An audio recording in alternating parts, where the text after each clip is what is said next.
Նոր ինքնաշեն նշաններ են հայտնվել Երևանի ճանապարհներին։ Նեղին ժապավենով փաթաթած այս անվադողերը վարորդներին զգուշացնում են, փոս է առջևում։ Բանդաժը ջարդել են, ումից ուզեմ, բրադ, այս փոսերի վրա այս ներքևը։ Այս օփելի անվահեցն է ջարդվել Դավիթ Բեկ փողոցի փոսերում։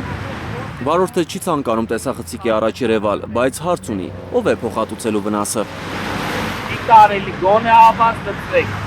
ափսոս այն ավտո չի մնացել։ Թանկարժեք ամենագնացով փոսերի փողոցով անցնող այս տղամարդը հավանաբար լսել է փոսերը ծածկելու քաղաքապետարանի մոտեցման մասին ու նույնը կրկնում է։ Անձրևից փոս չի կարելի լցնել։ Վարորդներն են ասում, ես չեմ ասում։ Չէ, անձրևից չի կարելի ասֆալտապատել։ Դավիթ Բեկ փողոցի այս փոսերը ոչ թե միայն մեքենաներն են շարքից հանում, այլ արդեն մարդկանց կյանքի եւ առողջության համար են վտանգավոր։ Երեքշաբթի 25-ից ավելի մեքենա է ընկել այս փոսերը։ Ինչքան շատ է փոսերը հնայ։ Անվադողերը պայթել, անվահեցերը ջարդուփշուր են եղել։ Ֆոտոլրագրող Գագիկ Շամշյանին դեպքի վայրում վարորդները պատմել են, որ խորը փոստ ընկնելու հետևանքով գլխով հարվածել են դիմապակուն։